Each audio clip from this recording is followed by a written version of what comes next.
Hallelujah. Hallelujah. Today's class is called the Ethics of Purim. The Ethics of Purim.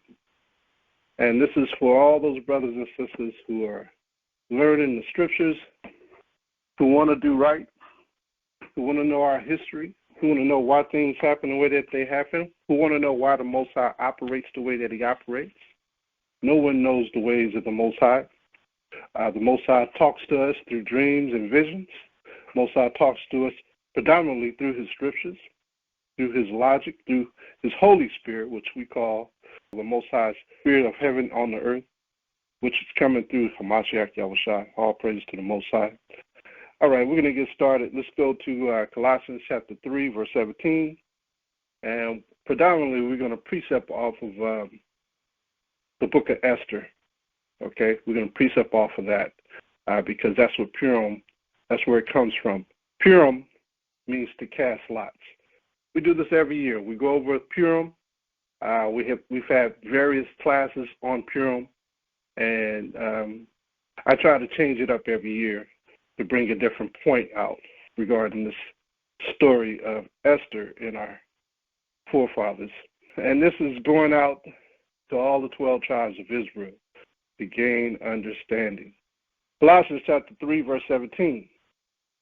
And whatsoever you do in word or deed, do all by Hashem Hamashiach Yahushai, giving thanks to the Heavenly Father Yahweh by him. All praise to the Most High, the ADAWAN Yahweh, by Hashem Hamashiach Yahushai, all praises. Father of Abraham, Isaac, and Jacob. We give him thanks, we give him glory, always. 2 Timothy chapter 3. And that from a child thou hast known the holy scriptures, which are able to make thee wise unto salvation through faith, which is in Hamashiach Yahushua. All scriptures is given by inspiration of the Most High and is profitable for doctrine, for reproof, for correction, for instruction in righteousness, that the man of the Most High may be perfect, thoroughly furnished unto all good works. And this is what we strive to do. We have to instruct our ways in the Most High Yahweh, and we will have good success. Let's go to Romans. Romans 15:4, for whatsoever things were written aforetime were written for our learning, that we through patience and comfort of the scriptures might have hope. This is teaching us the ways of the Father. We're going to have hope and learning the ways. See, the thing with these scriptures is we can read from the front to the back. We can hear about the problems and the resolutions to the problems as we read this book. And then we can see more Monday night quarterbacking is what I would call it in other books concerning the books that we're actually focused on, which gives us more understanding about the law, statutes, commandments, which gives us more understanding about the personalities of the people in the Bible. And these were people who had problems just like us. They weren't perfect. Let's make this clear. They weren't perfect when it came to following the Most High. They made mistakes along the way. They chose wrong along the way. But they were able to get up and correct themselves and follow the Most High in repentance. Because the Most High sent his Son on the earth, Yahushua, to bring even more understanding to us through the remissions of sins. And that's preparing us for what? But we are in the beginning stages of the second covenant. All right? Let's go to Daniel chapter 4. Daniel chapter 4, verse 17. This matter is by the decree of the watchers, and the demand by the word of the holy ones. Why does it say, and the demand by the word of the holy ones? The demand. Remember when the Most High was sitting on his throne, and you had the holy host of angels on his right hand, and the holy host of angels on his left hand side. They were demanding, they wanted to come on the earth to bring forth the Most High's will. And they are demanding to be here to help us to bring forth the kingdom of the Most High. When we read this verse right here, this is talking from a futuristic spiritual point of view. This is talking about a present point of view as well. This is happening right now as we're speaking. The Most High is demanding to bring his kingdom on earth. I'll read it from the top again. This matter is by the decree of the watchers. There is a decree that is out on the earth that we should be steamrolling into the new kingdom. There's a decree. And the demand by the word of the holy ones, to the intent that the living may know, we are the living here on this earth, that the Most High ruleth in the kingdom of men, and give it to whomsoever he will, and set up over it the bases of men. See that? The Most High is in total control of what goes on here in the earth. Total control. Let's go to Deuteronomy chapter 14. We may think that we're changing something, but if it ain't going along with the will of the Most High, it ain't changing nothing. We're going to reach our destruction if we go against the Most High. Deuteronomy chapter 14, verse 2.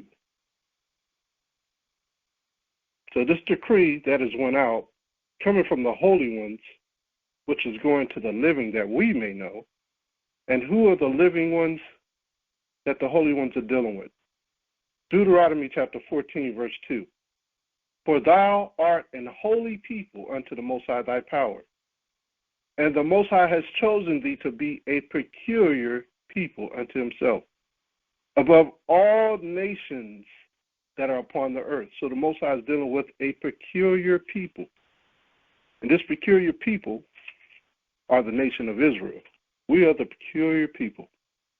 And that decree is running through our veins to bring forth the kingdom of the Most High.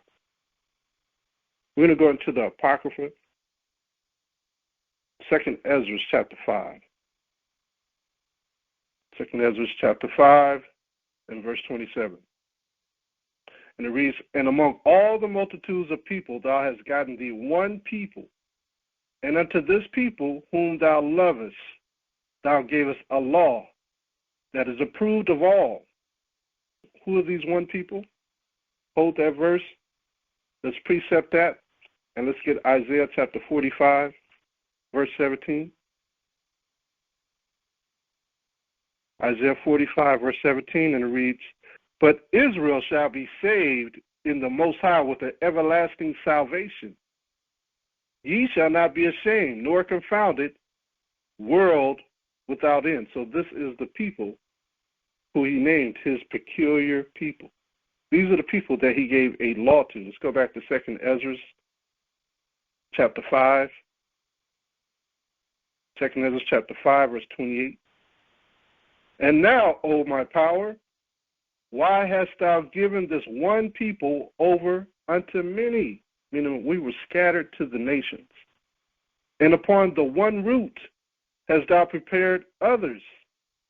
And why hast thou scattered thy only one people among many? So we've been scattered amongst the nation.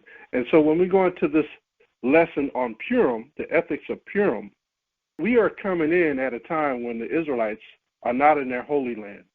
The Israelites are scattered. They're in another nation's land. All right, so what I'm going to do now is give y'all a backdrop. We're going to talk about this captivity and how it all started.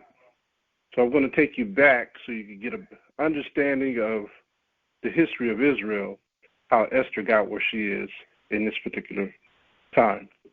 So we're going to precept this, and we're going to hit quite a few scriptures so you can understand how this is laid out. And it started out by prophecies. So Isaiah prophesied that Israel will go into captivity and be freed by Cyrus 200 years prior. And a lot of people think that Isaiah couldn't have wrote this. They think that it was two people that wrote this prophecy. But it was Isaiah, and the Most High was using Isaiah to prophesy the future. And so as we go through these scriptures, you're going to see how it all unfolded. Not only did Isaiah prophesy, Jeremiah also prophesied. And then Ezra came in at the tail end. So let's go to Isaiah chapter 44, verse 21. Isaiah 44, verse 21, and it reads, Remember these, O Jacob and Israel, for thou art my servant. I have formed thee. Thou art my servant, O Israel. Thou shalt not be forgotten of me. I have blotted out as a thick cloud thy transgressions, and as a cloud thy sins. Return unto me, for I have redeemed thee. Sing, O ye heavens, for the Most High have done it. Shout, ye lower parts of the earth. Break forth into singing, ye mountains, O forests, and every tree therein. For the Most High have redeemed Jacob and glorified himself in Israel. And Isaiah is prophesying not only the Babylonian captivity, but he's talking about the kingdom to come after the Babylonian kingdom, which is the Persians and the Medes. So he's already having that foresight. He's doing just like Daniel did when he prophesied about the four beasts. But he's doing it before it actually happened. Let's drop down to verse 26. That confirmeth the word of his servant, and performeth the counsel of his messengers, that saith to Jerusalem, Thou shalt be inhabited, and to the cities of Judah ye shall be built, and I will raise up the decayed places thereof. That's the prophecy of Jerusalem being built back up during the time of Nehemiah and Ezra.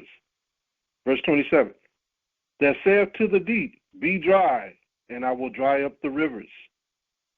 That saith of Cyrus, He is my shepherd, and shall perform all my pleasure, even saying to Jerusalem, Thou shalt be built, and to the temple thy foundation shall be laid.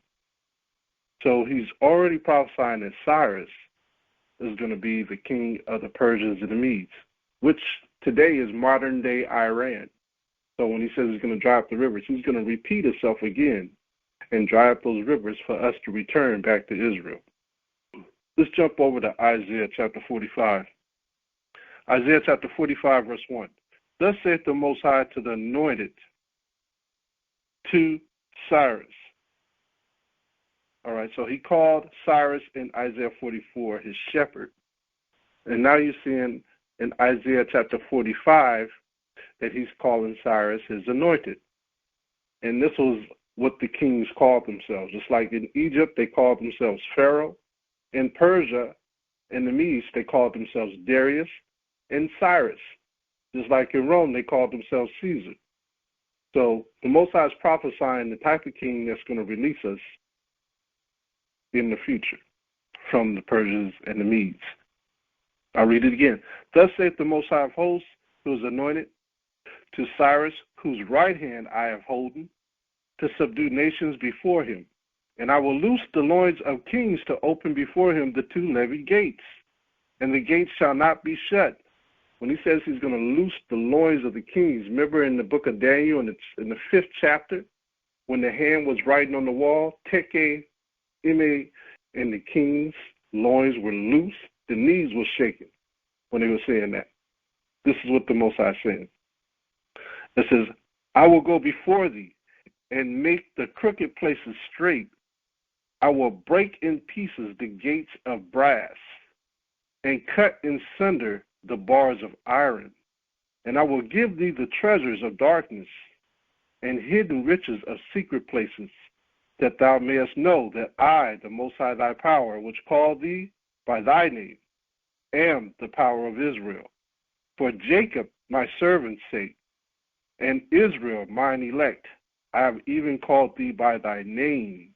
I have surnamed thee. Though thou hast not known me, we were destroyed and we were going to come out of that captivity.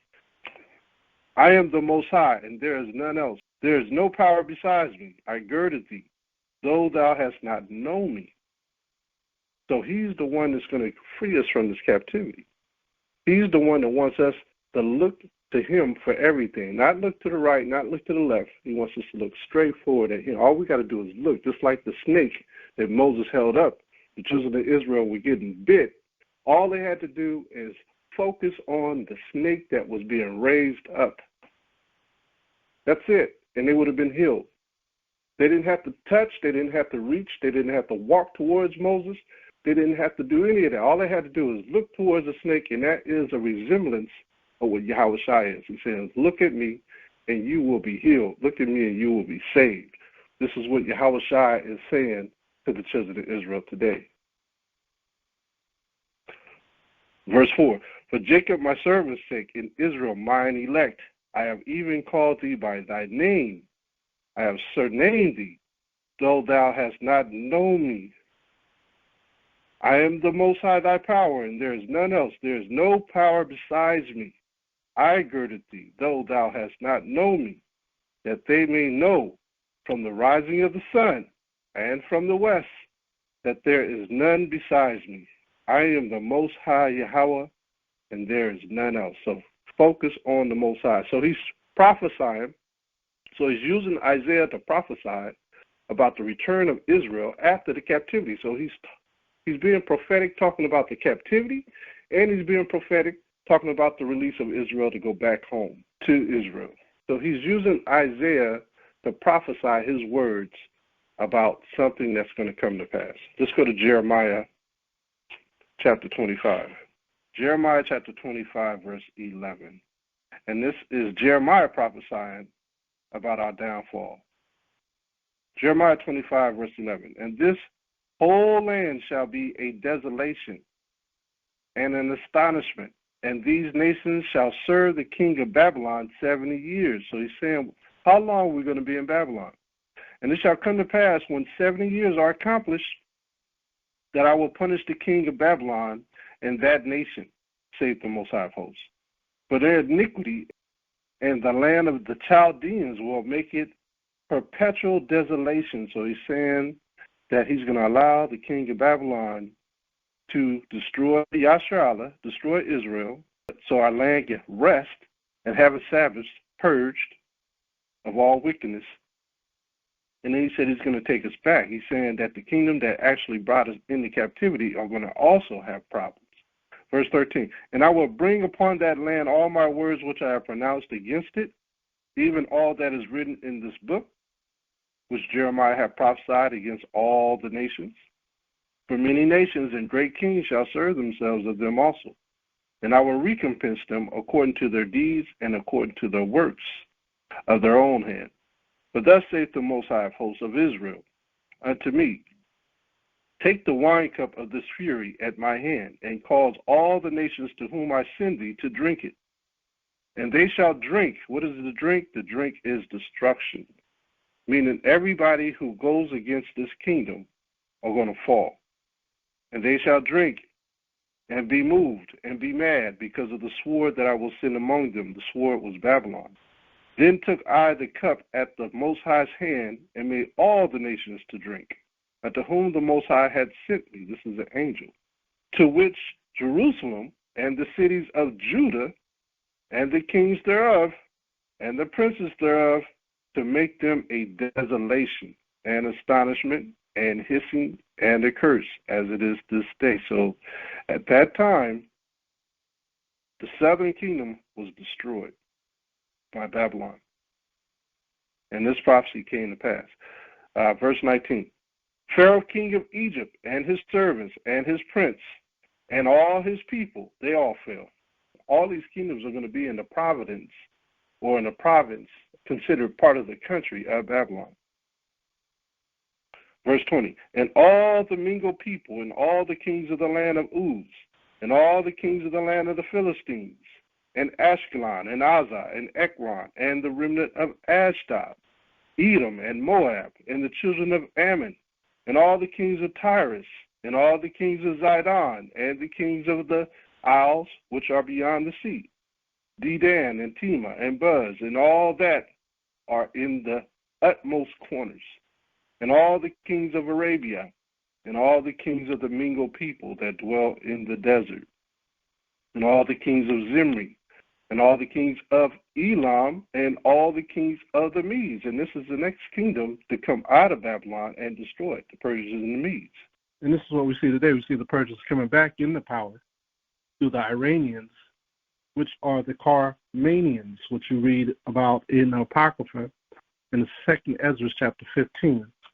I believe it's around the 30th verse. The Carbanians are the Iranians today. And all the kings of the north, far and near, one with another, and all the kingdoms of the world, which are upon the face of the earth, and the king of Shishak shall drink after them. So Babylon controlled everything. Every single thing Babylon controlled. Verse 27. Therefore thou shalt say unto them, Thus saith the Most High of hosts, the Most High of Israel, Drink ye and be drunken, and spew, and fall, and rise no more, because the sword which I will send among you, and it shall be, if they refuse to take the cup at thine hand to drink, then shall they say unto them, Thus saith the Most High of hosts, Ye shall certainly drink, for lo, I begin to bring evil on the city, which is called by my name, and should ye be utterly unpunished, ye shall not be unpunished. For I will call for a sword upon all the inhabitants of the earth, saith the Most High of hosts. So Isaiah talked about us going into captivity and being freed and going back to the land 200 years before it happened. And here's Jeremiah prophesying before it happened that we was going to be taken by the Babylonians. Let's drop down to verse 32. Thus saith the Most High of hosts, Behold, evil shall go forth from nation to nation, and a great whirlwind shall be raised up from the coast of the earth. And the slain of the Most High shall be at that day from one end of the earth even unto the other end of the earth. They shall not be lamented, neither gathered, nor buried. They shall be dung upon the ground. So, with this being said, this happened. So, let's precept that. So now we have read Isaiah, and we have read Jeremiah, and we've seen the prophecy. And we know, being in this present day, that this prophecy happened. But we're going to see it in the scriptures. Let's go to 2 Chronicles. And all this is setting up the groundwork for Esther to come on the scene. And Mordecai. 2 Chronicles chapter 36. 2 Chronicles chapter 36, and let's start at verse 20. 2 Chronicles 36 and 20. And them that had escaped from the sword carried he away to Babylon, where they were servants to him and his sons until the reign of the kingdom of Persia. So Shadrach, Meshach, and Abednego were all part of this. Verse 21. To fulfill the word of the Most High by the mouth of Jeremiah, until the land had enjoyed her Sabbaths. For 70 years the land enjoyed her Sabbaths. For as long as she lay desolate, she kept Sabbaths, to fulfill 70 years. Verse 22. Now in the first year of Cyrus, king of Persia, that the word of the Most High spoken by the mouth of Jeremiah might be accomplished, the Most High stirred up the spirit of Cyrus, king of Persia, that he made a proclamation throughout all his kingdom, and put it also in writing, saying, Thus saith Cyrus, king of Persia, all the kingdoms of the earth hath the Most High thy power of heaven given me, and he hath charged me to build him an house in Jerusalem, which is in Judah, who is there among you of all his people. The Most High, his power be with him, and let him go up. So now we're starting to see this prophecy come to pass, right? So we read about Isaiah, we read about the prophecy of Jeremiah, we're seeing it now in the historic event in 2 Chronicles, and now we're going to go to Ezra, and we're going to go to chapter 1, verse 1, and let's read. Now in the first year of Cyrus, king of Persia, that the word of the Most High by the mouth of Jeremiah might be fulfilled. See that? The Most High stirred up the spirit of Cyrus, king of Persia, that he made a proclamation throughout all his kingdom, and put it also in writing. So this was prophetic. The Most High already knew that this particular man reigning as king, called Cyrus, was going to free the Israelites. Verse 2, Thus saith Cyrus, king of Persia, the Most High Yahweh of heaven, have given me all the kingdoms of the earth, and he hath charged me to build him a house at Jerusalem, which is in Judah. We're going to figure it. So why did he do this? Let's keep reading. Who is these among you of all his people? His power be with him, and let him go up to Jerusalem, which is in Judah, and build the house of the Most High thy power of Israel. He is the power, which is in Jerusalem. And whosoever remaineth in any place where he sojourneth, let the men of his place help him with silver and with gold and with goods and with beasts, besides the freewill offering, for the house of the Most High that is in Jerusalem. Then rose up the chief of the fathers of Judah and Benjamin. Mordecai came out of the loins of Benjamin, and the priests and the Levites, with all them whose spirit the Most High has raised to go up to build the house of the Most High, which is in Jerusalem. Now, these are the priests. They came out of the book of Nehemiah. Remember, there's a whole chapter on all the men who left. And you can find that in Nehemiah, the 12th chapter and the 13th chapter, I believe. Now let's find out why Cyrus, the king over Persia and the Medes, released a remnant of Israel to go back to the land. Because at that particular time, we're going to realize that it's called Persia and the Medes for a reason. There are two kings ruling concurrently at the same time. And we're going to find out that these two kings always had an agreement before a decision was actually made. Okay, so we're going to go into the Apocrypha. We're going to go into the Apocrypha. We're going to go to 1 Ezra, chapter 3. And you'll see what I'm referring to. 1 Ezra, chapter 3, verse 1. And it reads, Now when Darius reigned, he made a great feast unto all his subjects, and unto all his household, and unto all the princes of Media and Persia. So we read in Isaiah, we read in Jeremiah, we read in 2 Chronicles, we read in Esther that Cyrus did this, right? But in this particular chapter, it's talking about Darius. Well, these were two separate kings who ruled in the same kingdom of the Persians and the Medes.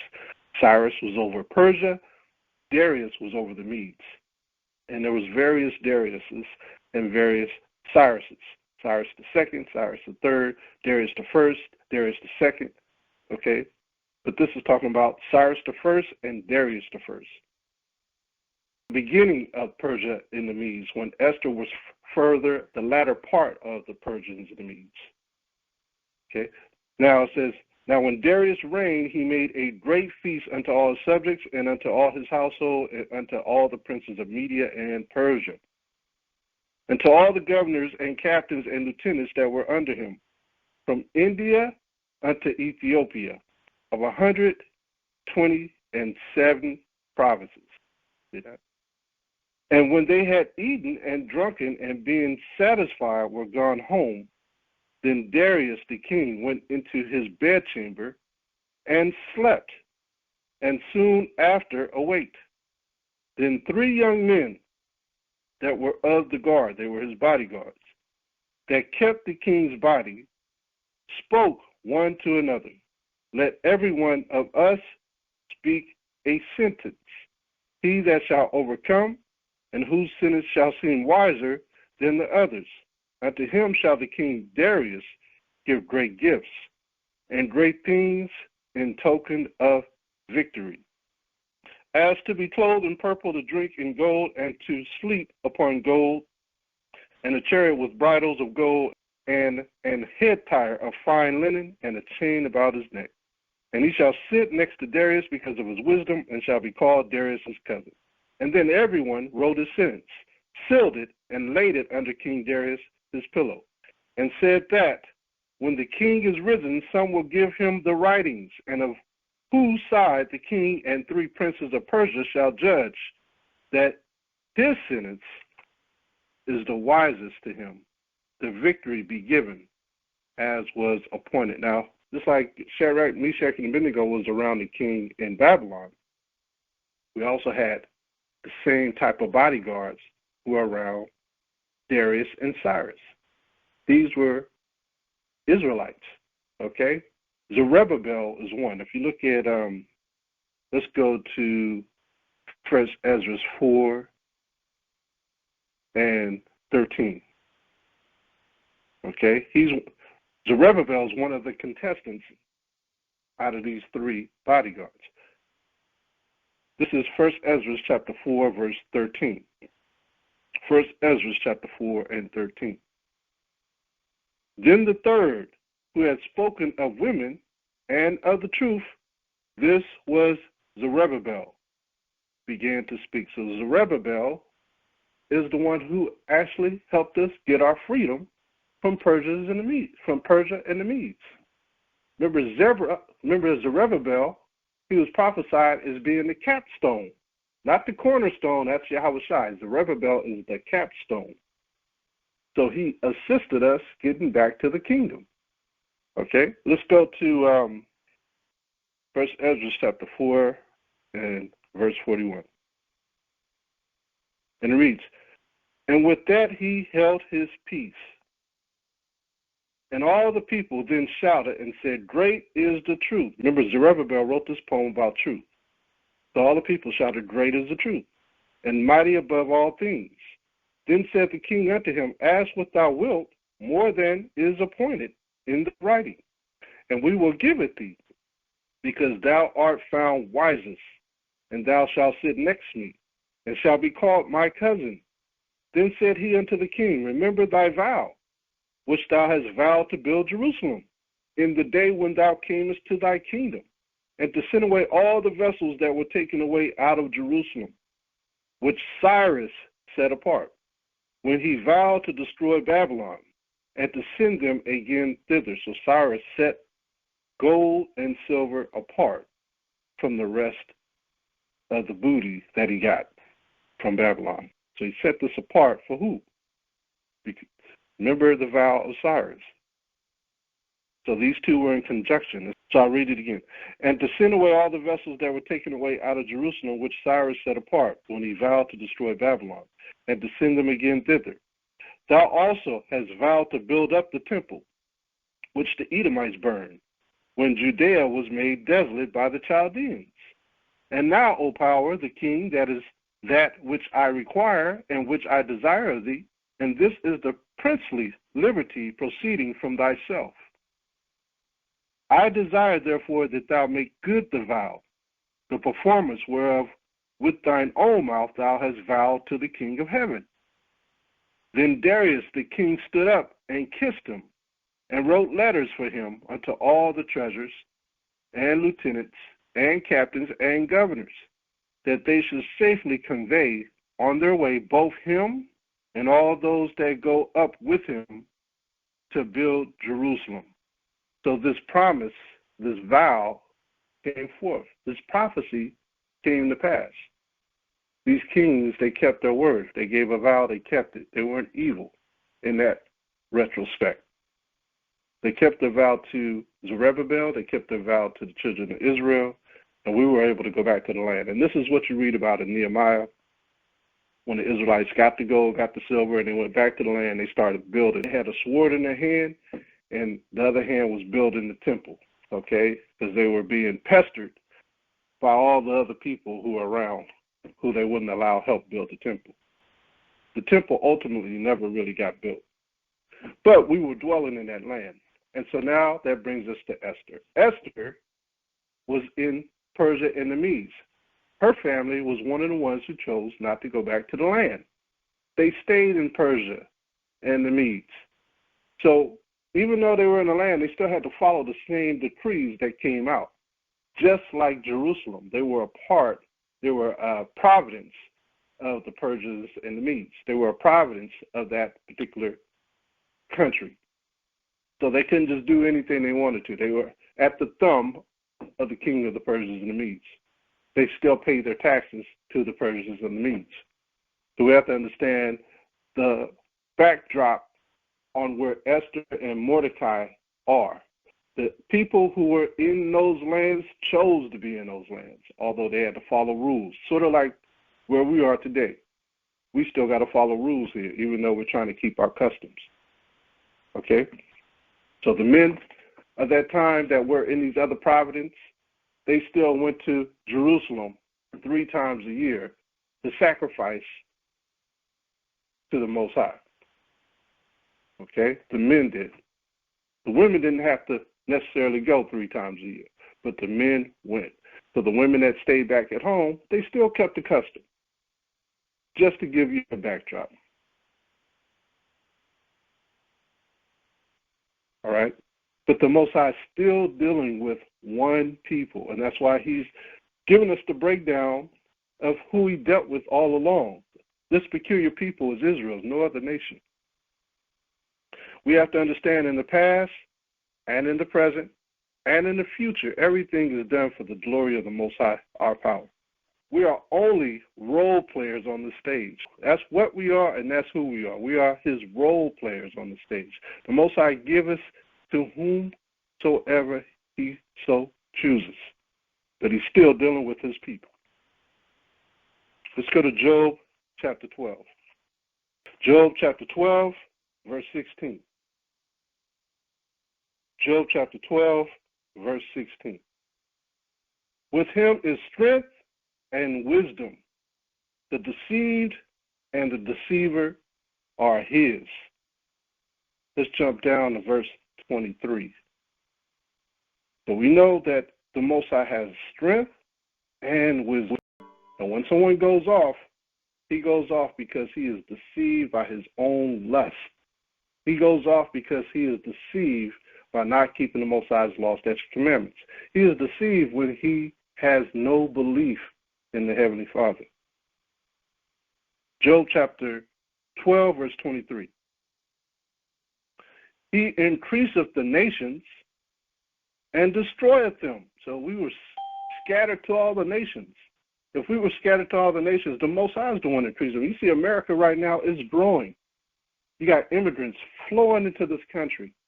And now the Americans or the congressmen have figured out a way to continue to let the immigrants come in. They're saying it's boosting their economy up now. That's the new jargon. It's boosting their economy up, and they're able to register each immigrant as a form of making money. Isn't that something? How about that? But the Most High is going to bring destruction on this place because of it, and it's not going to be to their benefit. Although they plan and try to strategize, the Most High is setting this thing up. They won't see it until the end. He increaseth the nations and destroyeth them. He enlargeth the nations and straighten them again. He take away the heart of the chief of the people of the earth. You see that right now with the elections going on. Elections are about to start. You're seeing foolish men taking these positions. You have judges stepping up. You see embarrassment of DAs and attorney generals. You're seeing embarrassment of judges. They're finding out all their follies before they even hear cases. Verse 24, he takes away the heart of the chief of the people of the earth. He causeth them to wander in a wilderness where there is no way. Like I said, you're seeing these people, and these people who are supposed to be upright in the world, in society, they have these positions, and the Most High is allowing their folly. The Most High is exposing these people, showing them that they are also weak vessels in human form. The spirits are very weak, even though they stand for the laws of the land. They have issues. They have problems, just like everyone else. They're committing adultery. They're committing fornication. And then they're having to recall all these things in court, what they've done. And they're showing their character, how foolish they are. Actually, before we get into the ethics of Purim, let us look at the wisest king on the earth before Hamashiach himself appeared in the flesh. You all know who Solomon was. So Solomon came on the earth before Hamashiach came in the flesh, and the Most High called him the wisest man on the earth. So let's go to 1 Kings chapter 3.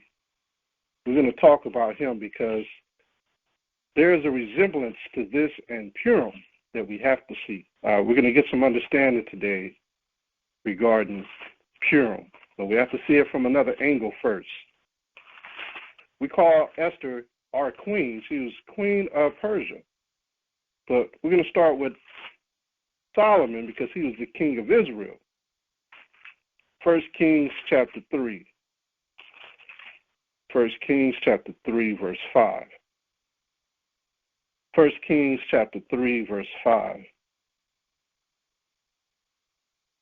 In Gibeon, the Most High appeared to Solomon in a dream by night. This is before he actually had his run as a king in Israel. This is when he was a young man. And the Most High said, ask what I shall give thee. And Solomon said, thou hast showed unto thy servant David my father great mercy, according as he walked before thee in truth, and in righteousness, and in uprightness of heart with thee.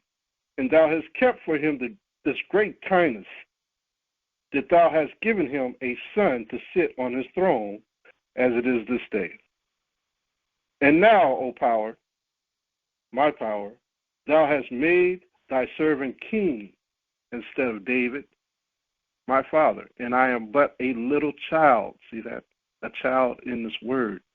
I know not how to go out or come in. And thy servant in the midst of thy people, which thou hast chosen, a great people, which is Israel, that cannot be numbered, nor counted for a multitude. Give therefore thy servant an understanding heart, to judge the people, that I may discern between good and bad. For who is able to judge this, thy so great a people? And the speech pleased the Most High, that Solomon had asked this thing. And the Most High said unto him, because thou hast asked this thing, and hast not asked for thyself long life, which what most people ask for, they want to die of old age, neither hast asked riches for thyself, people want money, nor asked the life of thine enemies, that's another one, but has asked for thyself understanding to discern judgment.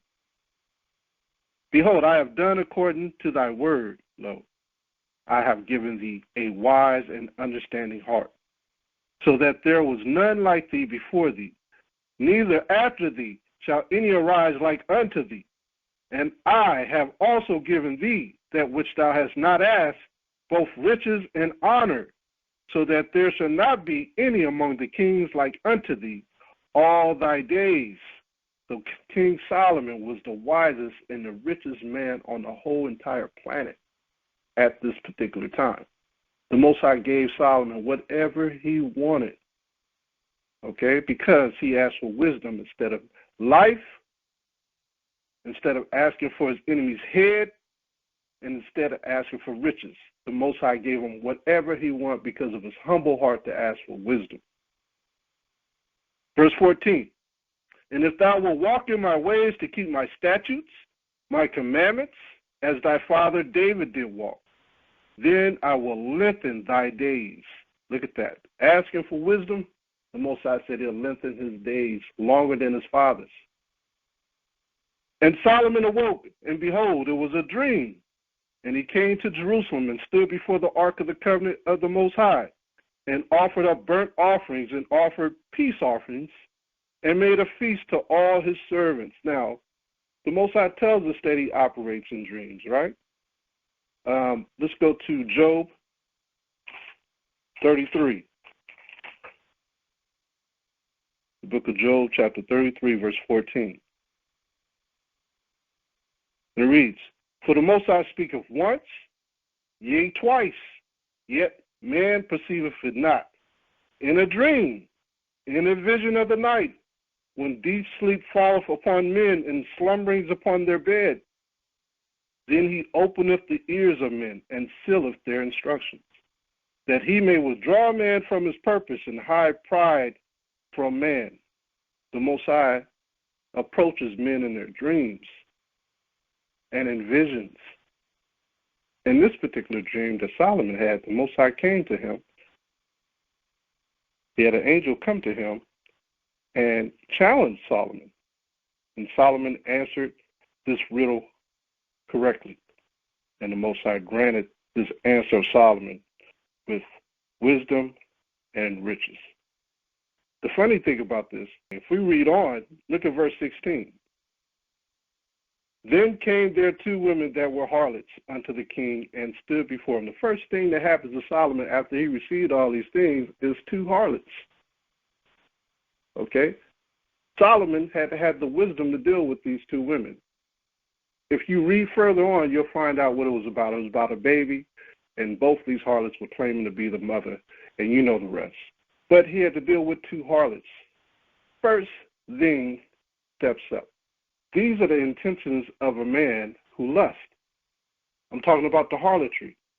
And the Most High is bringing that to Solomon to see if his eyes can think properly while two harlots are standing in front of him. If he can still make a rash decision. That's what I'm getting at. Being a young man, this is Solomon's problem. Let's go to Proverbs chapter 31. The Most High challenged Solomon with his eyes versus his mind. So the scriptures tells us in Ecclesiastes, a man's eyes should not be in his heart, but a man's eyes should be where? In his mind. Your eyes should be in your mind, meaning you have an understanding to think under pressure. You have an understanding to see through all the things and not with your heart, not through emotions. So your heart should be in your mind, or your eyes should be in your mind so you can see properly. Proverbs chapter 31. Proverbs 31, and let's start at verse 1. And notice this is a king as well, just like Solomon was a king, but this king, his name was Lemuel, and his mother was teaching him wisdom, okay? His mother was teaching him wisdom. And notice the first thing his mother teaches him. Proverbs chapter 31, verse 1. The words of King Lemuel, the prophecy that his mother taught him. Okay, some of us will say, well, that's wisdom. But we're going to take it for what it says. His mother taught him. What? My son, and what? The son of my womb, and what? The son of my vows?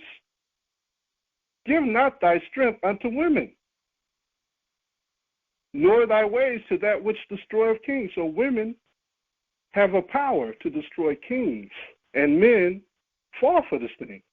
Men can't handle it. Proverbs 31 and 4.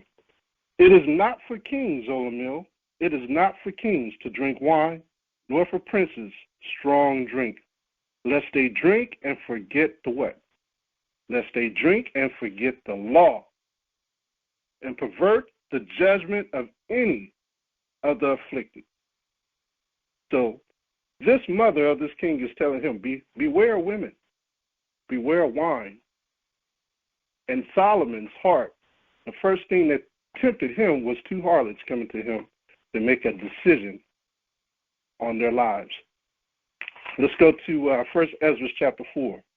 This is interesting because this is going to go into Esther too. We're going to see the power of Esther when it comes to dealing with the king of Persia.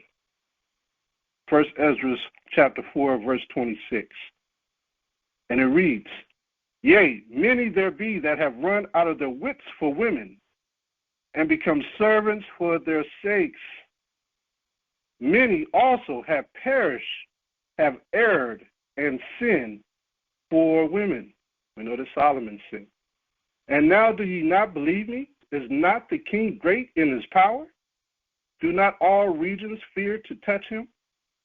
Yet did I see him and Atham, the king's concubine, the daughter of the admirable Bardicus, sitting at the right hand of the king, and taking the crown from the king's head, and set it upon her own head. She also struck the king with her left hand. And yet for all this the king gaped and gazed upon her with open mouth. If she laughed upon him, he laughed also. He just drunk in her love. But if she took any displeasure at him, the king was fain to flatter, that she might be reconciled to him again. O ye men, how can it be, but women should be strong, seeing they do thus? Then the king and the princes looked one upon another. So he began to speak of the truth. O ye men, are not women strong? Great is the earth, high is the heaven, swift is the sun in his course. For he compasseth the heavens round about. and fetcheth his course again to his own place in one day. Is he not great that maketh these things? Therefore great is the truth, and stronger than all things. What is stronger than all things? The truth. The Most High is telling you, all these things that are on the earth are wicked. Look at verse 37. Wine is wicked. The king is wicked. Women are wicked. All the children of men are wicked. And such are all the wicked works. And there is no truth in them. In their unrighteousness also they shall all perish. As for the truth, it endureth and is always strong. It liveth and conquereth forevermore. So what is going to help you make good decisions? The truth. He's telling you right there, women is going to make you fall. Wine is going to make you fall. Evil men are going to make you fall. Even kings are going to fall. But the truth endureth forever. And this is something that was told to us through the law and the prophets. We have to follow the law, right? I wanted to bring that out regarding Solomon because this is an issue when it comes to making rash decisions within our own lives. Within a lot of our young men's lives, they get caught up. A lot of them are in prison today behind dealing with evil women because they were evil themselves. So it's hard to find a righteous man, just like it's hard to find a righteous woman. But when we read the book of Esther, we're going to find out that Esther was well instructed in what? In the truth. She was well instructed by her uncle, who was also what? In the truth. The truth endureth forever. Let's go to 1 Kings chapter 11. Let's read more about Solomon. 1 Kings chapter 11, verse 1. 1 Kings chapter 11, verse 1. But King Solomon loved many strange women, together with the daughter of Pharaoh, women of the Moabites, the Chinese, the Ammonites, the Japanese, the Edomites, the so-called white women, the Sidonians, the Africans, and the Hittites, more Africans, and Elam and East Indians. Of the nations concerning which the Most High said unto the children of Israel, you shall not go into them, neither shall they come in unto you. For surely they will turn away your heart after their gods. Solomon clave unto these in love. See that? So Solomon was in love with these women, and these women did not follow the truth. They was following some other gods, just like here in America, following all these other gods. Solomon was in love with them. And he had 700 wives, princesses, and 300 concubines. And his wives turned away his heart. For it came to pass when Solomon was old that his wives turned away his heart from after other gods. So he started worshiping other gods because of the beauty of his young wives.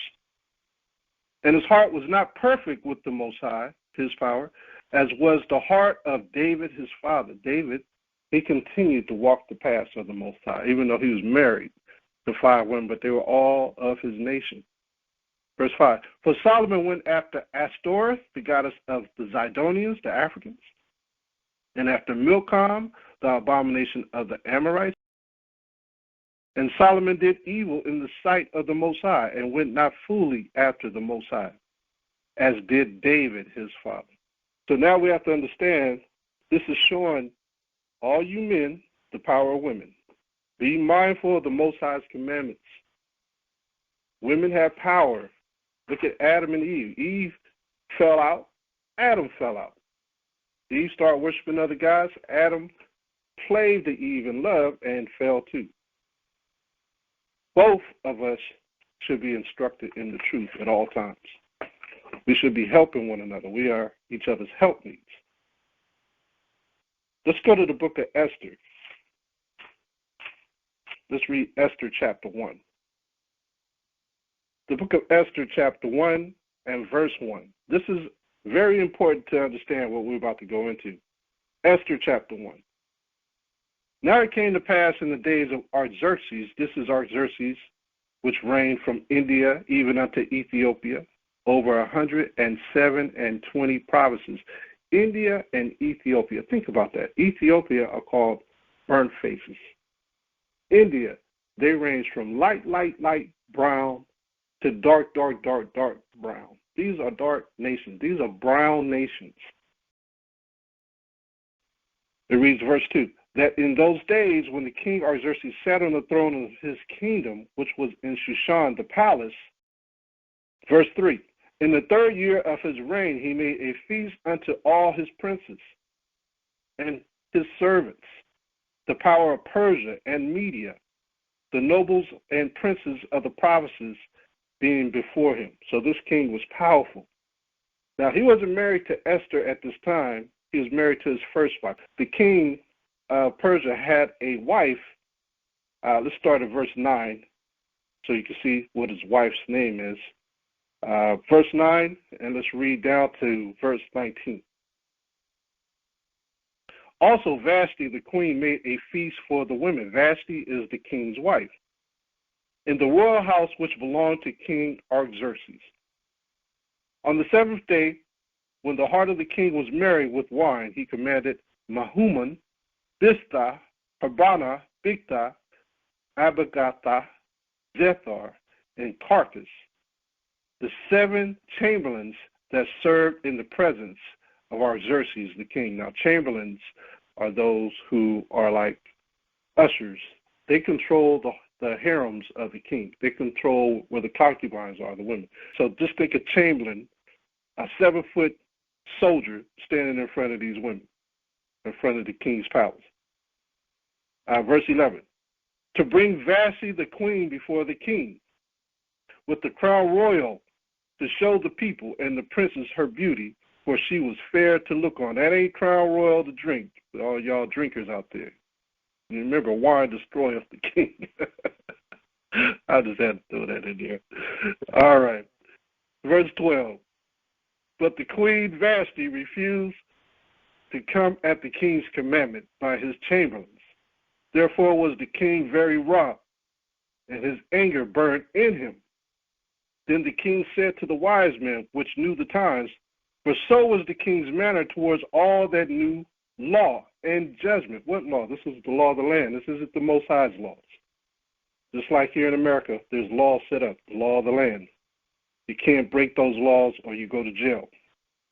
Verse 14, and the next unto him was Carshena, Shetha, Admatha, Tarsus, Meres, Marcina, and Mimicon, the 7 princes of Persia and Media, which saw the king's face, and which sat the first in the kingdom. Now, when it says the princes of Persia and Media, these are 2 kingdoms that became one kingdom after the Babylonian kingdom. They took over the Babylonian kingdom. It's like Russia come over to America and taking over the whole country of America. They're going to call it what? Russia, even though it's America.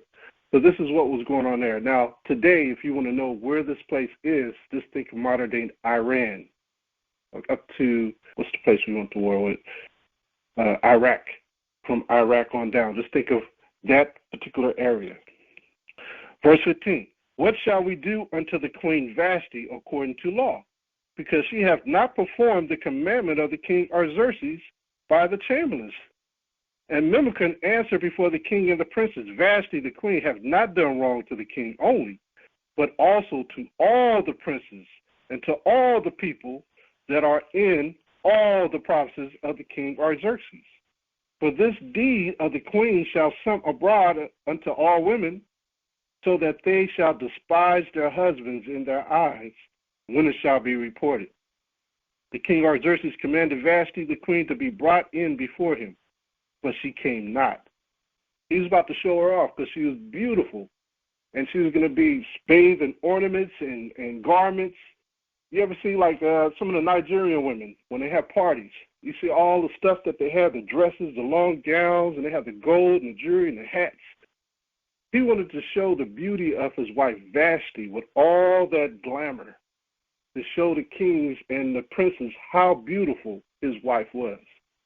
And she refused. She refused to come out. Verse 18, likewise shall the ladies of Persia and Media say this day unto all the king's princes, which have heard of the deed of the queen, thus shall there arise too much contempt and wrath. If it please the king, let there go a royal commandment from him, and let it be written among the laws of the Persians and the Medes, that it be not altered, that Vashti come no more before King Artaxerxes. And let the king give her royal estate unto another that is better than she. In other words, he's like, you broke my laws. You embarrassed me in front of all these men. I'm about to write a new decree that's going to get rid of you. I'm going to divorce you, and I'm going to put somebody else in your place. He was going for blood. Let's drop down to verse 22. It reads, for he sent letters into all the king's provinces, into every province according to the writings thereof, to every people after their language, that every man should bear rule in his own house, and that it should be published according to the language of every people. He's about to put a new law out there in 127 provinces. He has more states than the United States. 127 provinces. So when we look at this, we have to understand that in those days, and even in these days today, in the East, the men have more power than the women. Okay, they have a lot of customs that they follow even today, where the women can't rise up against her husband. And so in that day, it was even more so. Let's drop down to Esther chapter 2, verse 1. Esther chapter 2, verse 1. After these things, when the wrath of the king Artaxerxes was appeased, he remembered Vashti and what she had done and what was decreed against her. Then said the king's servants that minister unto him, let there be fair young virgins sought for the king. Somebody's bright idea, let's get the king new virgins. And let the king appoint officers in all the provinces of his kingdom. He creating jobs, that they may gather together all the fair young women or young virgins unto Shushan the palace, to the house of the women unto the custody of Haggai the king's chamberlain, keeper of the women, and let their things for purification be given them. So what we're seeing is a decree which was a law that no one could stop. Once this decree went out, all men had to follow this decree. Verse 4, and let the maiden which pleaseth the king be queen instead of Vashti. And the thing pleased the king, and he did so. Now in Shushan the palace there was a certain Jew, whose name was Mordecai, the son of Lair, the son of Shimei, the son of Kish, a Benjamite. See that? So this was a Benjamite who had been carried away from Jerusalem with the captivity which had been carried away with Jeconiah, king of Judah, whom Nebuchadnezzar, the king of Babylon, had carried away. And he brought up Hadassah, that is Esther, which means star, his uncle's daughter, for she had neither father nor mother, and the maid was fair and beautiful, whom Mordecai, when her father and mother were dead, took for his own daughter. So Mordecai, being the uncle of Esther, was her guardian. He made decisions for her up until marriage. Even after marriage, he still sought after his guidance. So remember, Mordecai was of the southern kingdom of Judea who knew the law. We have to keep that in mind. Let's make that clear. Let's go to the Apocrypha, and let's go to Esther. Esther in the Apocrypha. There's a second Esther in the Apocrypha, and it continues where this one ends. If you have your Apocrypha, we're going to go to Esther. It begins with the 10th chapter, I believe, if I remember right. This is Esther in the Apocrypha, chapter 11, verse 2.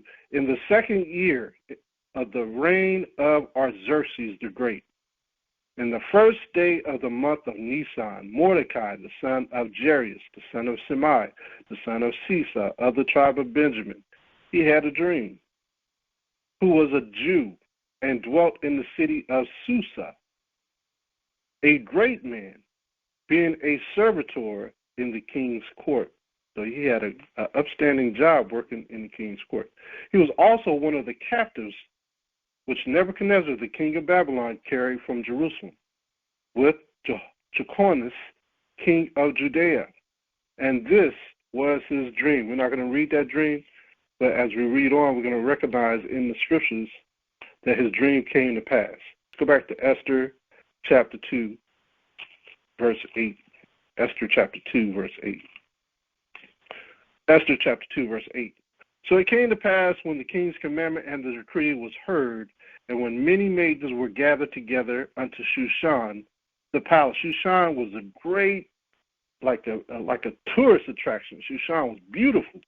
It was like a resort. It says, to the custody of Haggai, that Esther was brought also unto the king's house, to the custody of Haggai, keeper of the women.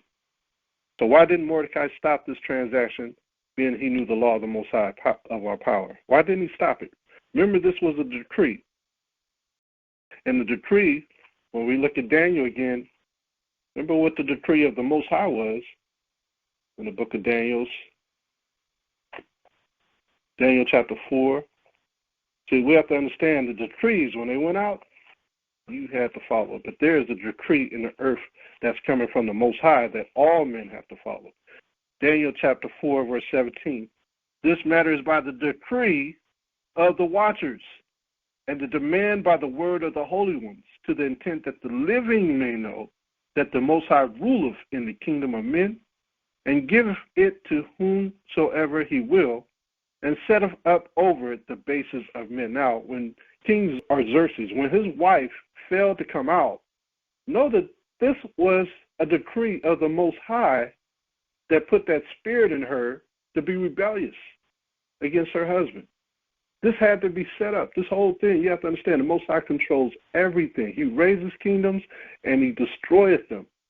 So this beautiful woman that was the king's wife, she purposely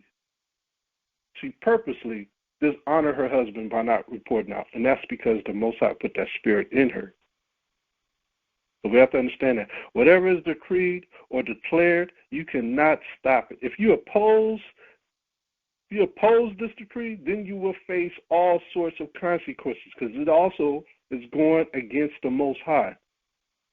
This is why you have to have wisdom of the Most High. Mordecai had wisdom. Let's see Deuteronomy chapter 7. Because Mordecai knew this right here. If we go into Deuteronomy chapter 7, you don't think Mordecai knew this? Deuteronomy chapter 7, verse 1.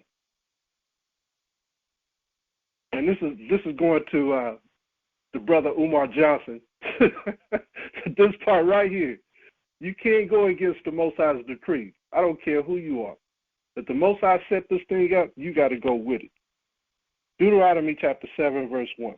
When the Most High thy power shall bring thee into the land whither thou goest to possess it, and have cast out many nations before thee, the Hittites and the Girgashites and the Amorites and the Canaanites, the Perizzites and the Hivites and the Jebusites, 7 nations greater and mightier than thou.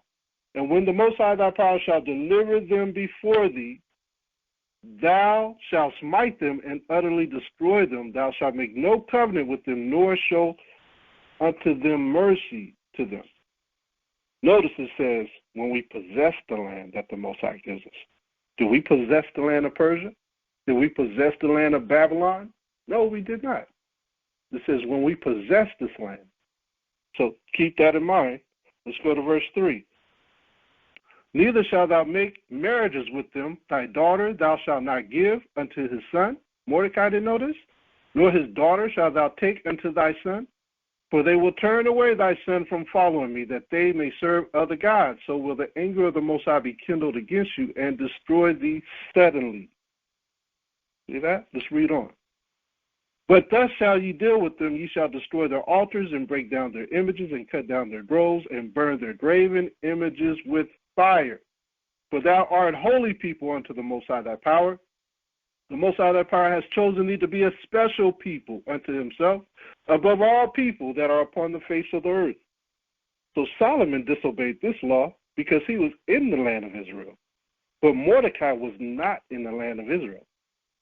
So did he disobey this law by letting Esther be one of the prospects for the king? No, it was a decree. He was in captivity. Okay, he was not in the land of milk and honey. He was in Babylon, the Persian province. So before some of you brothers and sisters begin to jump on your happy horse thinking you could marry all nations, remember why we were sent into captivity. It was for disobedience. Let's look at another captivity. Let's go into the book of Tobit. The book of Tobit. It's an Apocrypha. Let's just be clear. Let's just be clear. First of all, you're my brother. I love you. My younger brother. Twin brother. Twin brother. Oh, his stepfather. He's still young. He's still on my stepfather's side. On my stepfather's side. Period. Let's be clear. Tobit chapter 1, verse 1. Tobit chapter 1, verse 1. The book of the words of Tobit, son of Tabal, the son of Ananel, the son of Adul, the son of Gabiel, of the seed of Esiel, of the tribe of who? Naphtali.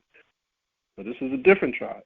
Who in the time of Enemesar, king of the Assyrians, was led captive of Thisbe, which is at the right hand of that city, which is called properly Naphtali in Galilee, above Asher. So the Assyrians took the Israelites into captivity, the tribe of Naphtali, of the 10 tribes. Keep this in mind while we go over this. This is important. Verse 3, I, Tobit, have walked all the days of my life in the way of truth and justice, and I did many alms deeds to my brethren and my nation who came with me to Nineveh into the land of the Assyrians. So Tobit was in the land of Assyria in captivity. Let's go to verse 12. Drop down to verse 12. It reads, because I remembered the Most High with all my heart, and the Most High gave me grace and favor before Enemesar, so that I was his purveyor. He had a job working for the king as a purveyor. That the Most High bless some of us to work for the king. Being a purveyor, you have liberty to go to and fro and check out other lands. And this is what Tobit did. He used this to his blessing to go back to the land of Israel to keep the feast days. So the Most High is saying to be mindful of your actions. Some men and women get with another nation of people strictly out of hatred for the other people, for their own people. But as we read on, let's go to Tobit chapter 4, and let's drop down to verse 12. Tobit chapter 4, verse 12. Beware of all whoredom, my son. Whoredom. Who showed up to King Solomon? 2 harlots. Beware of all whoredom, my son, and chiefly take a wife of the seed of thy fathers, and take not a strange woman to wife. Solomon took strange women to wife. It says, which is not of thy father's tribe, for we are the children of the prophets, Noah, Abraham, Isaac, and Jacob. We have the 12 tribes of Israel. Remember, my son, that our fathers from the beginning, even that they all married wives of their own kindred, and were blessed in their children, and their seed shall inherit the land.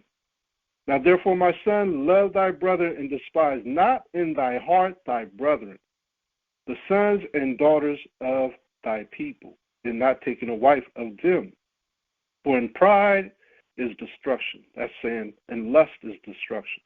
And much trouble, and in lewdness is decay and great want. For lewdness is the mother of famine. See that? So the Most High is telling us not to hate our own people.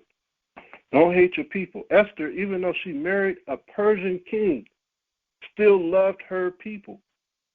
She did not get with the king out of lust. It was a decree. She had to get with the king. Solomon married out of lust. He had concubines and wives of all nations. That was strictly lust. See that? Like I said, some men and women, they get with other nations of people strictly out of hatred for their own people. They begin to lust after other nations because the other nations are absent of the issues that we face as a people. They just don't even consider what we go through. Remember, Solomon slaved to the foreign women and their gods in love. Remember that. And this is for that sister Candace Owens. She still has to remember her people. You cannot dog your people out because you love the other nations so much. You look like a hypocrite. Let's go to Sirach chapter 47. Sirach chapter 47, verse 23. Can you imagine the disgust of the people of Israel seeing Solomon marrying all these different nations as a king? We had a lot of people who wasn't on the side, even though they were all at peace. That's why the division, when the two kingdoms split, so many people left. Sirach chapter 47, verse 23. Sirach chapter 47, verse 23. Thus rested Solomon with his fathers, and of a seed he left behind him Rehoboam, even the foolishness of the people. See that? And one that had no understanding. This is his son. He was just off. Who turned away the people through his counsel. There was also Jeroboam, the son of Nebat, who caused Israel to sin, and showed Ephraim, the 10 tribes, the way of sin. And their sins were multiplied exceedingly, that they were driven out of the land, for they sought out all wickedness till the vengeance came upon them. See that? So the Most High will bring vengeance upon a nation who don't obey his laws. All the times we went into captivity was because of disobedience. Let's go to Ecclesiastes chapter 8. Ecclesiastes chapter 8, verse 11. It reads, because sentence against an evil work is not executed speedily. I read that again. Because sentence against an evil work is not executed speedily. The Most High has mercy. He gives you a grace period to turn and repent and come back to him. You see some people that commit evil acts and they get away. You be like, why are they still here? All the evil that they're doing, how are they getting away with this? Well, the Most High doesn't act speedily with evil works. Therefore, the heart of the sons of men is fully set in them to do evil. The Most High has patience. He has patience for us to get it right and repent. To go after other nations for marriage is not a declaration. It's not a mandatory decree in this land. It's a lust. The Persian king, Artaxerxes, made it a decree. You have to understand that for the virgins of the Persian provinces, 127 of them, of India and Ethiopia, all those provinces that were within the kingdom of Persia and the Medes. There was nothing Mordecai could do against this decree. He used good wisdom by showing restraint and seeing with his niece being chosen as a wife, he could take another approach. He had to wait for the right time. Remember, he had a dream. He was a strategic man. He remembered his dream. What does being strategic have to do with not making a rash move? You have to know the scriptures. Remember Romans 15:4. For whatsoever things were written aforetime were written for our learning. Let's go to Genesis chapter 49. Genesis 49 and verse 8. Judah, thou art he whom thy brethren shall praise. Thy hand shall be in the neck of thine enemies. Thy father's children shall bow down before thee. Mordecai was a Benjamite from the land of Judah, from the southern kingdom. He knew that his niece was at the hand of his enemy, was at the hand of Xerxes. She could take him out. Jump over to verse 27. This is Benjamin. Genesis 49, verse 27. Benjamin shall raven as a wolf. In the morning he shall devour the prey, and at night he shall divide the spoil. So Mordecai was being patient until the next day. He knew that he could overcome by understanding the scriptures. Let's go to Deuteronomy chapter 33. We got to be strategic at this thing and know the scriptures. Deuteronomy chapter 33, verse 7. And it reads, and this is the blessing of Judah. And he said, hear, O my power, the voice of Judah. He was speaking to Esther. and bring him unto his people. Let his hands be sufficient for him, and be thou an help to him from his enemies. Where was Mordecai working? He was working right in the courts. He was able to hear all the decrees as soon as they came out. Judah was a help to his people. Let's jump over to verse 12. Deuteronomy 33, verse 12. And of Benjamin, he said, the beloved of the Most High shall dwell in safety by him. And the Most High shall cover him all the day long, and he shall dwell between his shoulders. He was in between his people, the 10 tribes in the southern kingdom, Mordecai. He had Esther on his left hand, and he had children of Israel on his right hand. He was right in between them, making decisions, strategic decisions. So we got to understand that the Most High has tactics. He has strategies, and we have to learn them. We have to be just like the Most High. Let's go to Ecclesiastes chapter 9. Ecclesiastes chapter 9, verse 11. Ecclesiastes chapter 9, verse 11.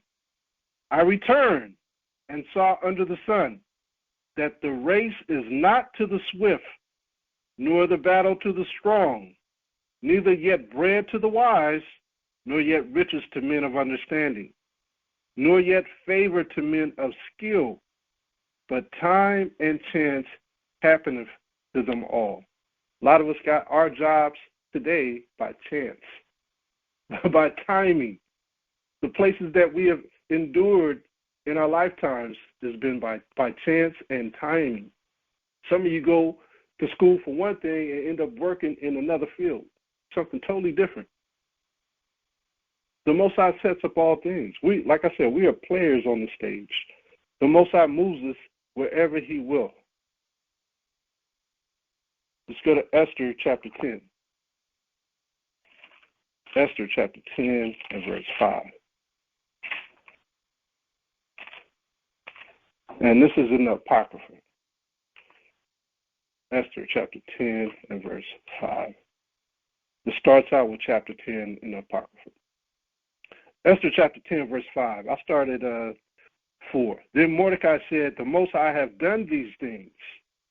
For I remember a dream which I saw concerning these matters, and nothing thereof have failed. A little fountain became a river, and there was light and the sun and much water. This river is Esther, whom the king married and made queen. And the 2 dragons are I and Haman. Who is Haman? He's the Edomite who's trying to take down the kingdom.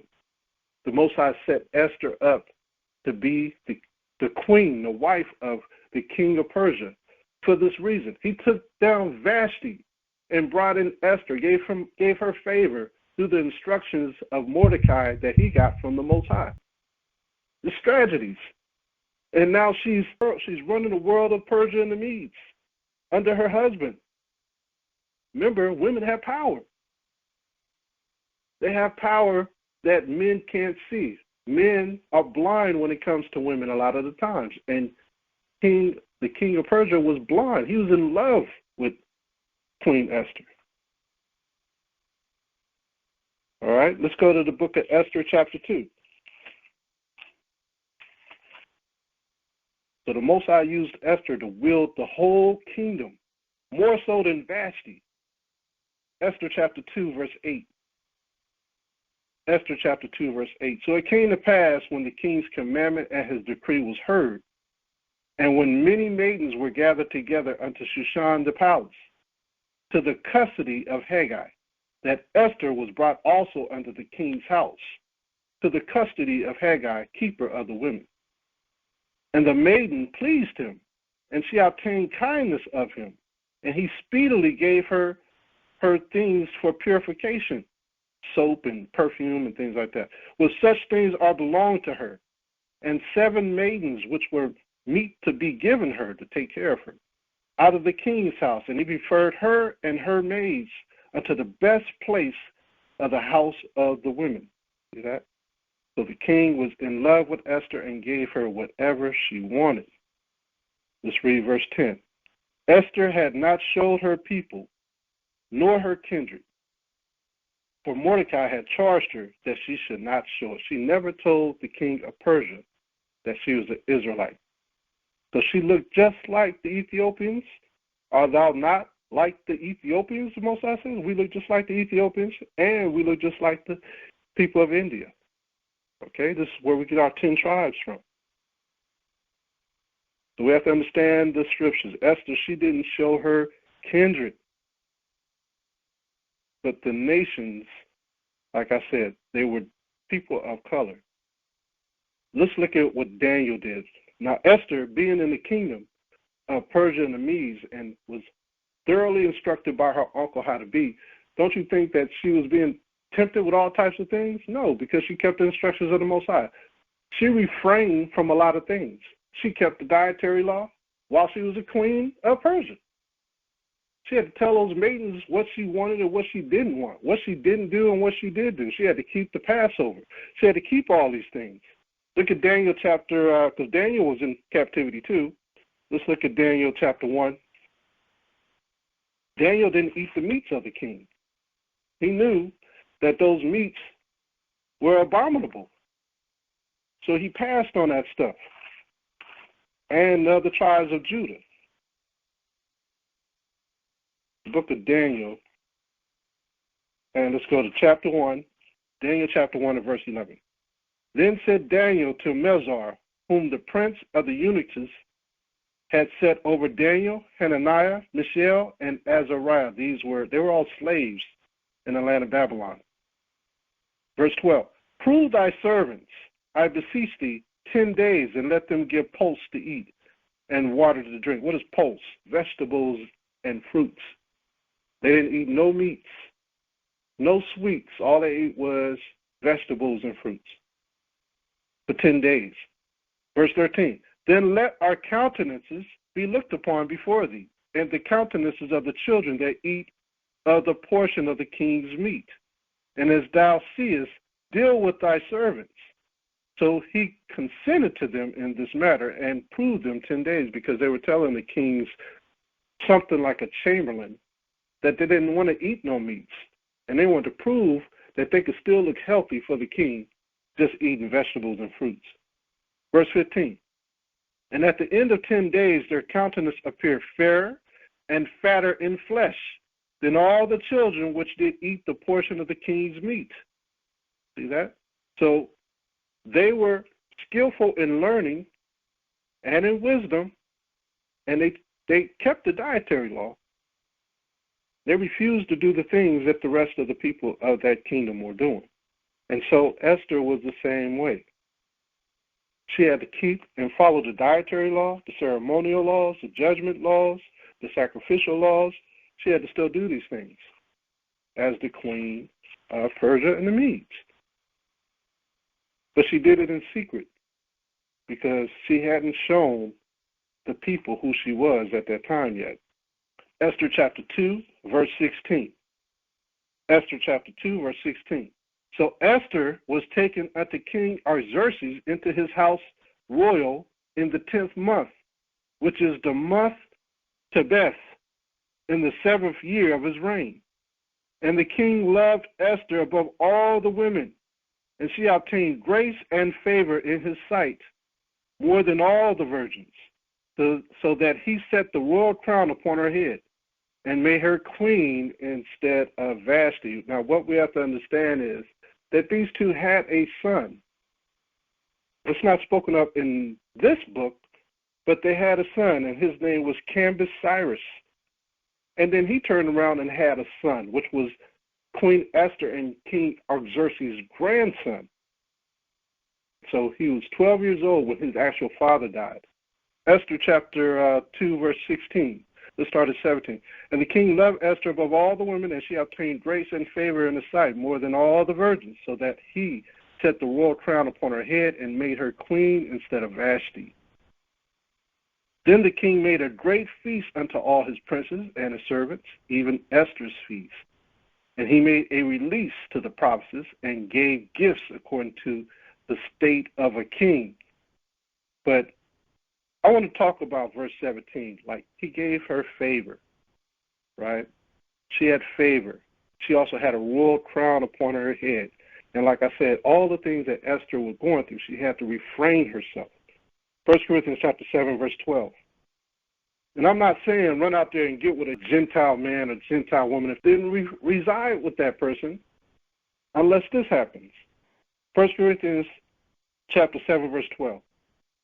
But to the rest speak I not, the Most High, if any brother hath a wife that believeth not, and she be pleased to dwell with him, let him not put her away. And the woman which hath an husband that believeth not, and if he be pleased to dwell with her, let her not leave him. Esther never left King Xerxes out of her beliefs. Okay, it was a decree she had to remain with that man.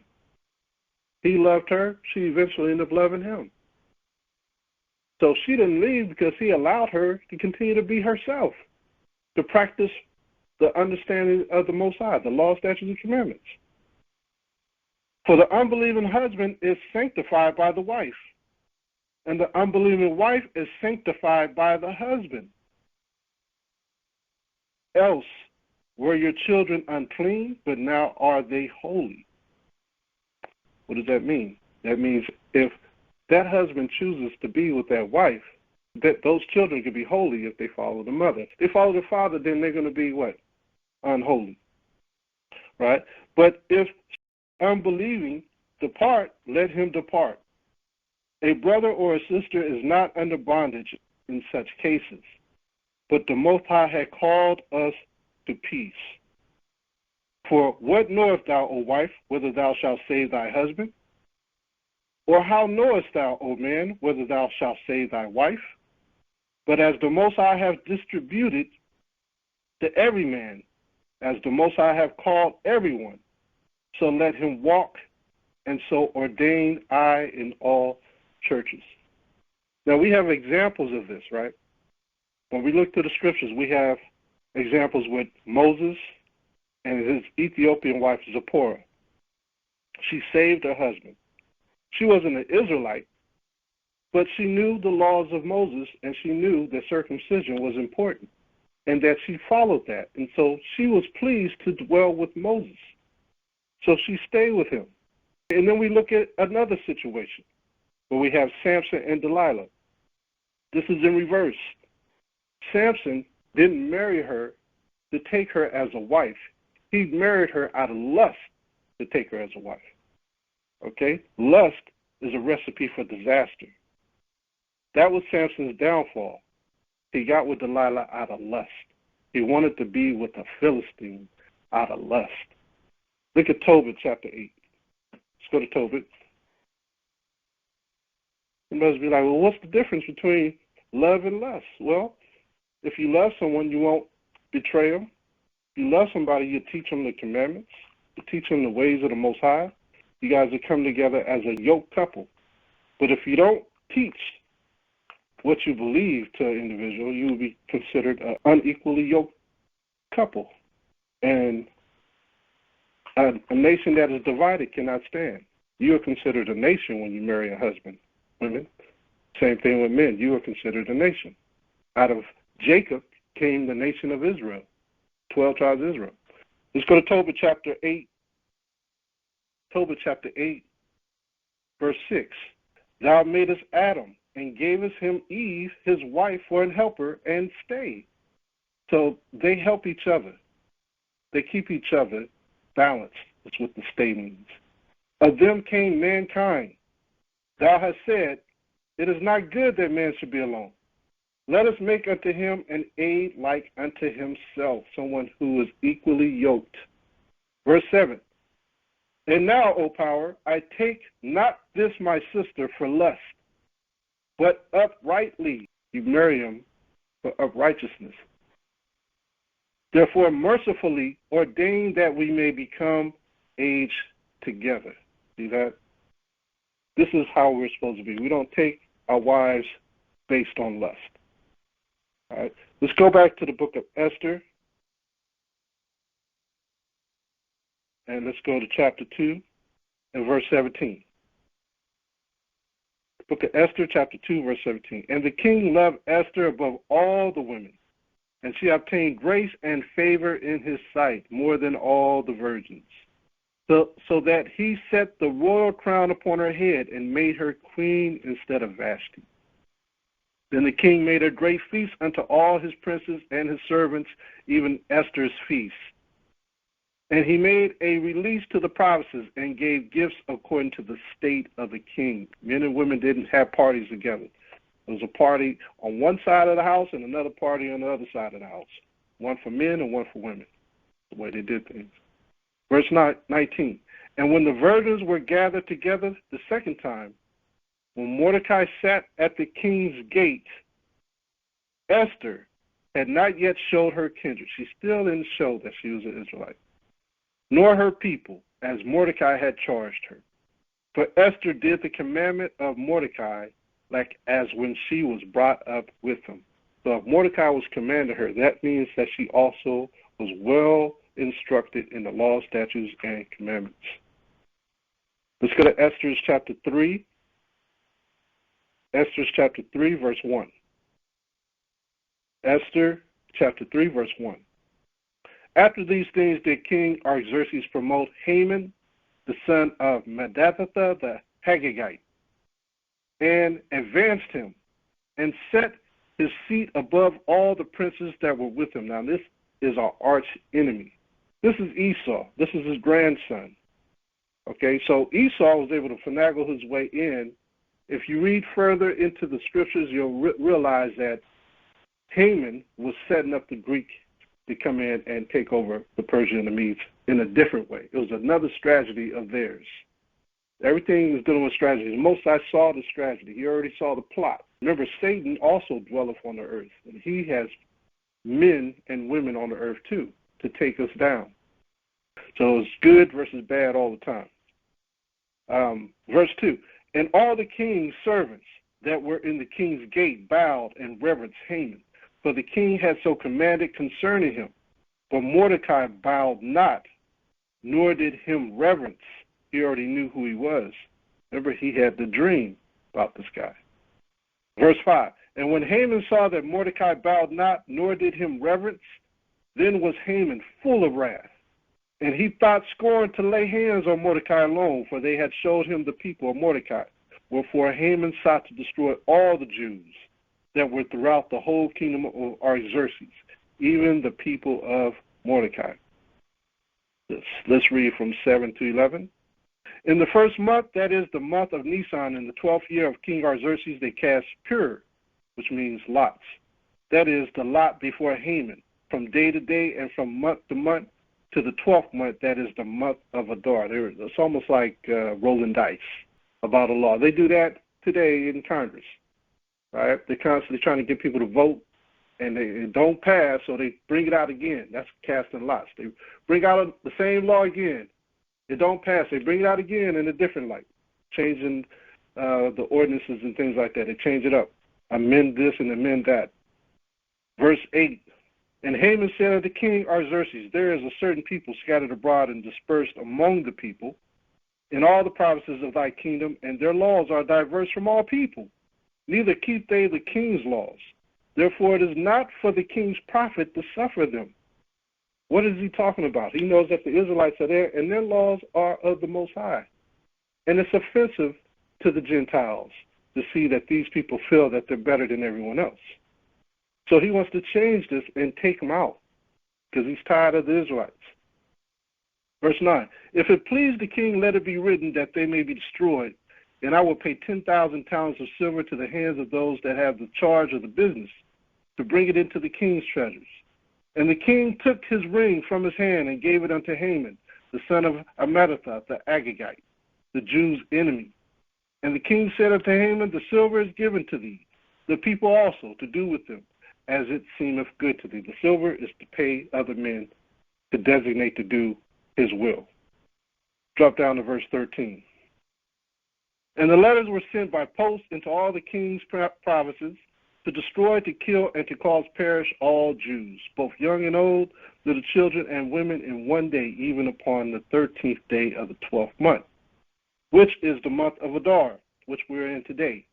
and to take the spoil of them for a prey. The copy of the writing for a commandment to be given in every province was published unto all people, that they should be ready against that day. The post went out, being hastened by the king's commandment, and the decree was given in Shushan, even in the resort, the palace. And the king and Haman sat down to drink, but the city Shushan was perplexed. So something is brewing, and what's brewing? The Hebrews are about to get hung on gallows through this ordinance. So this is the strategic temperament plot of Mordecai. He saw this thing coming. All praises. Now, if Vashti was still the king's wife, we would all die. So the Most High ruleth in the kingdom of men. Let's go to Esther chapter 4, and let's drop down to verse 13 for the sake of time. Esther chapter 4, verse 13. Then Mordecai commanded to answer Esther, think not with thyself that thou shalt escape in the king's house more than all the Jews. Mordecai was telling Esther, don't think just because you have prestige that you're going to survive and all of us are going to die. Your prestige is not going to save you. You have to do something. Verse 14, for as thou altogether holdest thy peace at this time, then shall their enlargement and deliverance arise to the Jews from another place. In other words, the Most High was going to raise up somebody else if Esther didn't do what the Most High decreed. Okay? He's going to kill Esther and raise up another Jew or Israelite from another place. But thou and thy father's house shall be destroyed. And who knoweth whether thou art come to the kingdom for such a time as this? To set up time and chance, given to every man. Verse 15. Then Esther bade them return Mordecai this answer. Go gather together all the Jews that are present in Shushan, and fast ye for me, neither eat nor drink 3 days, night or day. I also and my maids will fast likewise. And so will I go in unto the king, which is not according to the law of the land. And if I perish, I perish. So Queen Esther had her mind made up to do what was right. All praises. Let's go to 2 Corinthians chapter 6. To be sitting in the king of Persia&Medes, she was like the ultimate spy to carry out the Most High's will. 2 Corinthians chapter 6, verse 1. This is what she did. We then, as workers together with him, beseech you also that you receive not the grace of the Most High in vain. For he saith, I have heard thee in a time accepted, and in the day of salvation have I succored thee. Behold, now is the accepted time. Behold, now is the day of salvation. Time and chance is everything in this life. Giving no offense in anything that the ministry be not blamed, but in all things approving ourselves as the ministers of the Most High, much patience, in afflictions, in necessities, in distresses. She was enjoying all the luxuries of the palace, but at the same time she was afflicted because she couldn't join in everything. She knew that it meant perishing in affinity with the wicked. Verse 5, in stripes, in imprisonments, in tumults, in labors, in watchings, in fasting. She told them all to fast for 3 days. They were watching what Haman was doing. Verse 6, by pureness, by knowledge, by long suffering. Haman was long suffering.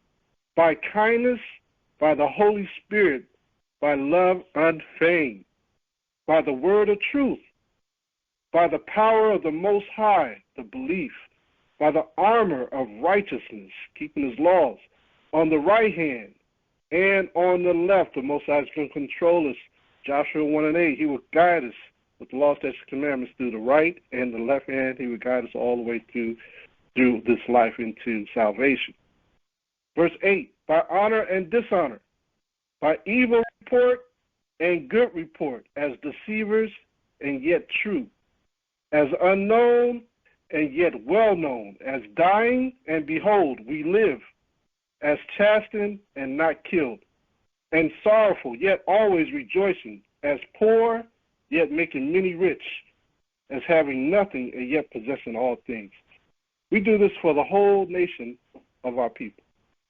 All this is for the glory of the Most High and for the body of Israel. All right? Let's go to Esther chapter 7. Because Purim is next week, I hope y'all have been preparing. This is a preparedness lesson to know that Purim is in the midst. Esther chapter 7, verse 1. So the king and Haman came to banquet with Esther the queen. And the king said again unto Esther on the second day at the banquet of wine, what is thy petition, Queen Esther? And it shall be granted thee. And what is thy request?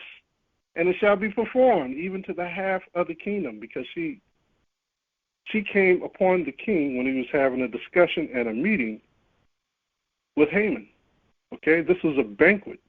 But she approached her husband to bring forth a question, to bring forth this thing that was about to happen.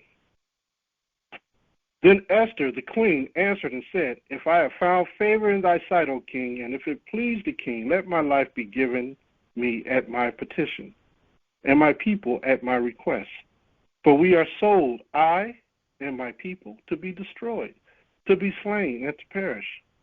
But if we have been sold for bondmen and bondwomen, I had held my tongue, although the enemy could not countervail the king's damage. Then the king Artaxerxes answered and said unto Esther the queen, Who is he, and where is he that durst presume in his heart to do so?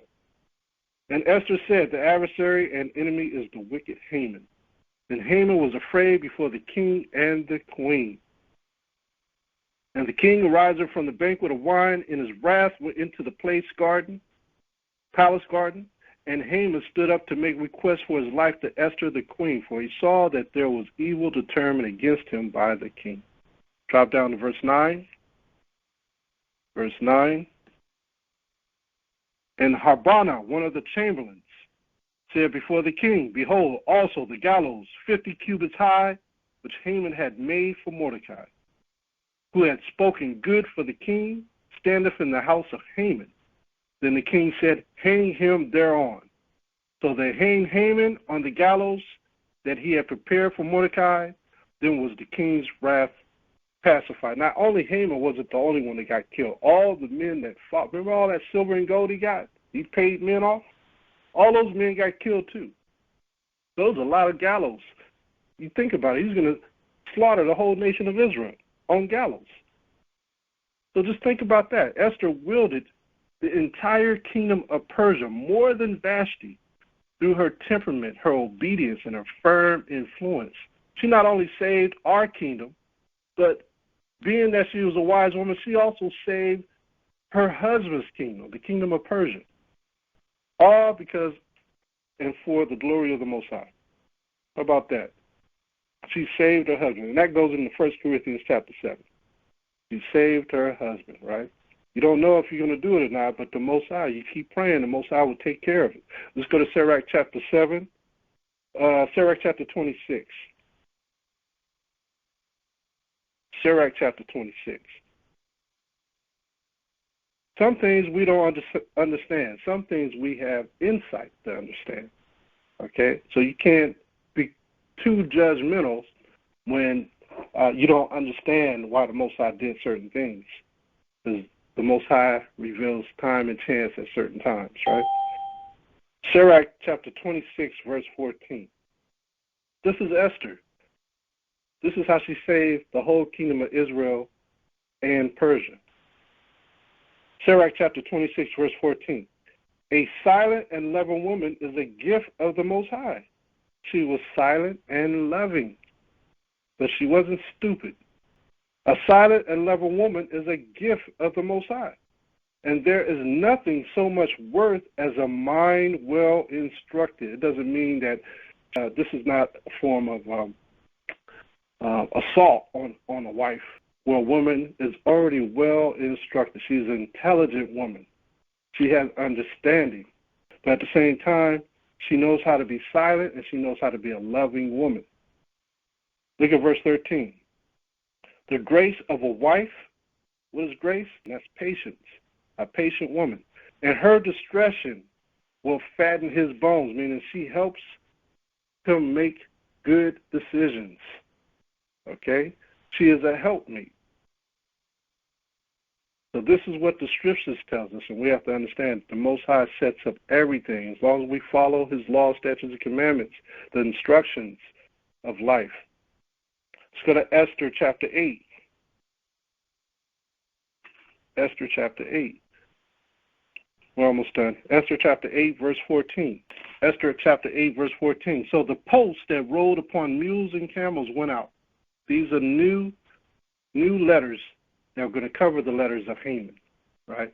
So the posts that rode upon mules and camels went out, being hastened and pressed on by the king's commandment. And the decree was given at Shushan the palace. This is UPS and FedEx in those days. And Mordecai went out from the presence of the king in royal apparel of blue and white, and with a great crown of gold, and with a garment of fine linen and purple. And the city of Shushan rejoiced and was glad. The Jews had light and gladness and joy and honor. And in every province and in every city, whithersoever the king's commandment and his decree came, the Jews had joy and gladness, a feast and a good day. And many of the people of the land became Jews, meaning they converted. Who are the people? The Ethiopians and those of the Indian nations. For the fear of the Jews fell upon them. These were dark nations. All right. Let's go to Esther chapter 9, verse 17. Let's finish it out with Purim. Find out why we do this now. Esther chapter 9, verse 17. On the 13th day of the month of Adar, and on the 14th day for the same rested they, and made it a day of feasting and gladness. But the Jews, or the Judeans that were in Shushan, assembled together on the 13th day thereof, and on the 14th thereof, and on the 15th day, the same they rested and made it a day of feasting and gladness. Therefore the Jews of the villages that dwelt in the unwalled towns made the 14th day of the month of Adar a day of gladness and feasting, and a good day, and of sending portions to another. And Mordecai wrote these things and sent letters unto all the Jews that were in the provinces of the king of Xerxes, both near and far. Let's see. Let's drop down to verse 22. As the days wherein the Jews rested from their enemies, and the month which was turned unto them, from sorrow to joy, and from mourning into a good day, that they should make them days of feasting and joy, and of sending portions one to another, and gifts to the poor. Let's drop down to 26. This is 26. Wherefore they called these days Purim, after the name of Pur, means cast lots. Therefore all the words of this letter, and of that which they had seen concerning this master, and which had come unto them, the Jews ordained and took upon them, and upon their seed, and upon all such as joined themselves unto them, so as it should not fail that they would keep these 2 days according to their writing, and according to their appointed time every year, and that these days should be remembered and kept throughout every generation. This is why we do it today. Every family, every province, and every city, and that these days of Purim should not fail from among the Israelites, nor the memorial of them perish from their seed.